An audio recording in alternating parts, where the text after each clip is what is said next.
पंजाब में जन्मे इस लड़के का सपना भी कुछ अलग नहीं था। पर तारीख बदली और साल आज उसका नाम देश के सबसे खूंखार अपराधी में शुमार हो गया है।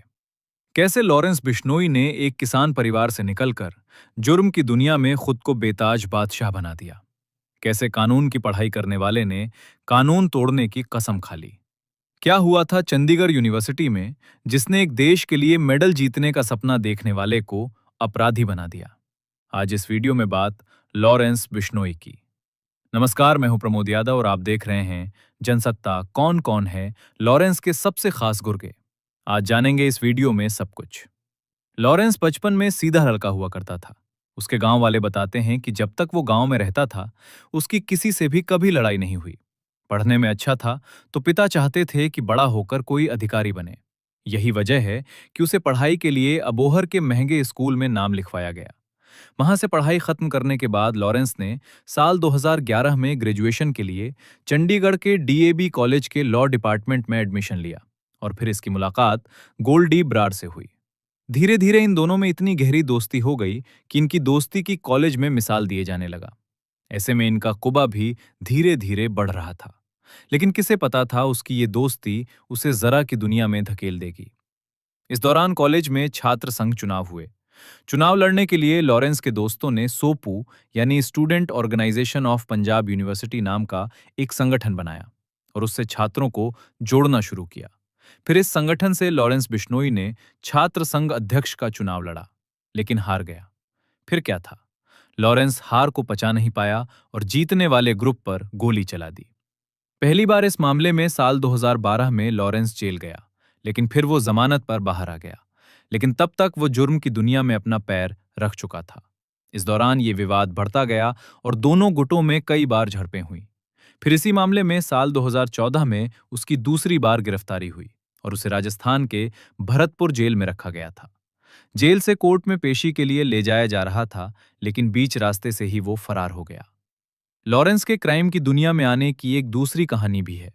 कुछ मीडिया रिपोर्ट्स में दावा किया जाता है कि स्कूल के समय से वो एक लड़की से प्यार करता था, जिसके पीछे वो चंडीगढ़ यूनिवर्सिटी भी गया था। उसके विरोधी गैंग ने लड़की को मारकर कार में आग लगाकर जला दिया, जिसका बदला लेने के लिए लॉरेंस जुर्म की दुनिया में उतरा था। फिर समय आया साल 2016 का। दोबारा लॉरेंस बिश्नोई को गिरफ्तार किया गया।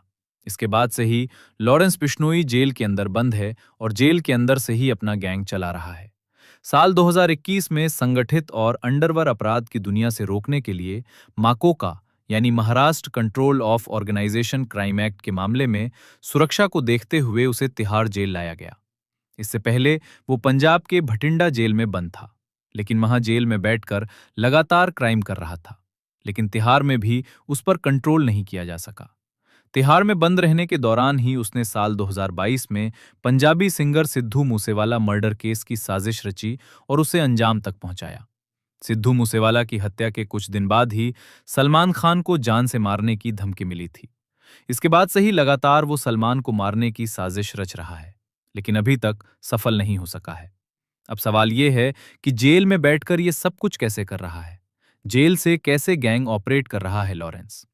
जेल से ही लॉरेंस अपने गुर्गों से संपर्क कर उन्हें टारगेट देता है।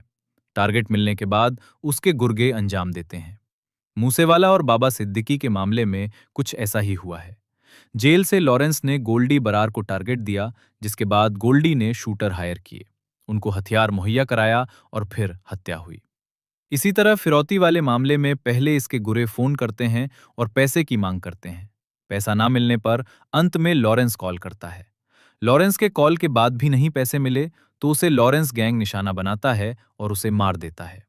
इस गैंग में पैसा कहां से आएगा और कहां जाएगा, इसकी पूरी देखरेख अनमोल बिश्नोई और गोल्डी बरार करते हैं। इसके अलावा इसके 5 खास गुर्गे शूटर्स को हायर करना।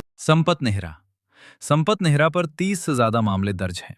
संपत लॉरेंस गैंग के लिए हरियाणा, पंजाब, दिल्ली और राजस्थान का काम देखता है। इसका काम लोगों से फिरौती लेना, हथियार मुहैया कराना, शूटर सेट करना उसका काम है। संपत नेहरा की बात करें तो नेशनल लेवल का हर्डल रेस में सिल्वर मेडलिस्ट रह चुका है। ये भी लॉरेंस के साथ कॉलेज के समय से ही जुड़ा हुआ है। फिलहाल ये पंजाब के भटिंडा जेल में बंद है। संदीप उर्फ काला जठेड़ी। संदीप उर्फ काला जठरी लॉरेंस बिश्नोई के खास गुर्गों में से एक है। ये दिल्ली और हरियाणा में लॉरेंस गैंग के लिए काम करता है। इस पर हत्या, फिरौती और रंगदारी के करीब 30 से ज्यादा मामले दर्ज हैं। साल 2021 में इसे यूपी के सहारनपुर से गिरफ्तार किया गया था। उस पर 1 लाख रुपए का इनाम भी है। गोल्डी बराड लॉरेंस का सबसे खास गुर्गा है। गोल्डी बराड पैसे से लेकर हथियार मुहैया कराने की जिम्मेदारी गोल्डी बराड के पास है। गोल्डी और लॉरेंस दोनों कॉलेज के समय से साथ हैं। पंजाब और हरियाणा में गोल्डी पर 54 मामले दर्ज हैं। इनमें से 24 मामले वसूली से जुड़े हुए हैं। गोल्डी बराड कनाडा में रहकर ही लॉरेंस बिश्नोई गैंग को संभालता है। बराड के खिलाफ पहला मामला साल 2012 में फरीद में दर्ज हुआ था। ये केस आर्म्स एक्ट और मारपीट के आरोप में दर्ज किया गया था। इसका कनेक्शन बब्बर खालसा से भी है।